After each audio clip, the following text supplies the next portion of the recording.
నమస్కారం. నేటి వార్తలు చదువుతున్నది కుమారి అరుణ ఎద్దుల. భద్రతా మండలి సంస్కరణలు తప్పనిసరి, అవి ఎంతమాత్రం ఇచ్చికం కావు. ఐబిఎస్ఏ నేతల సమావేశంలో మోదీ స్పష్టీకరణ. అందరికీ అందుబాటులో నూతన సాంకేతికతలు. G20 సదస్సులో ప్రధాని పిలుపు. కర్ణాటకలో సీఎం కుర్చీ కోసం ఆగని పోరు, అధిష్టానమే పరిష్కరిస్తుందన్న ఖర్గే. కాంగ్రెస్ అధ్యక్షుడిని కలవని డీకే వర్గం. జలాశయాల్లో మృత్యుసుడులు. వివిధ ఘటనల్లో నీట మునిగి 2 మృతి, 9 మంది గల్లంతు. ఆగి ఉన్న లారీని ఢీకొన్న వాహనం, 4 మృతి, 6 గాయాలు. లైసెన్స్ ఉంటేనే ఇక ప్రచారం. హోర్డింగులపై డిస్ప్లే డివైజెస్ ఫీజు.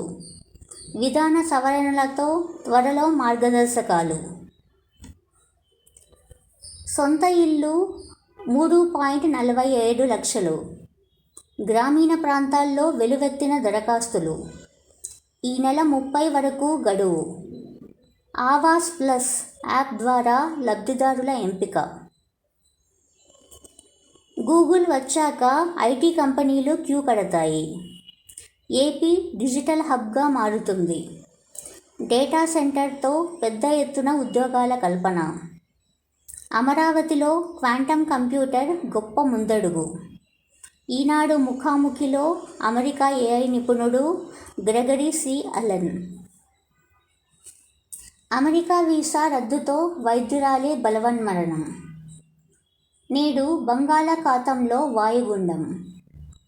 సంపద సృష్టి, పంపిణీకి ప్రధాని సమప్రాధాన్యం అని పేర్కొన్న ఉపరాష్ట్రపతి రాధాకృష్ణన్. సూర్యకళ అవినీతి లీల.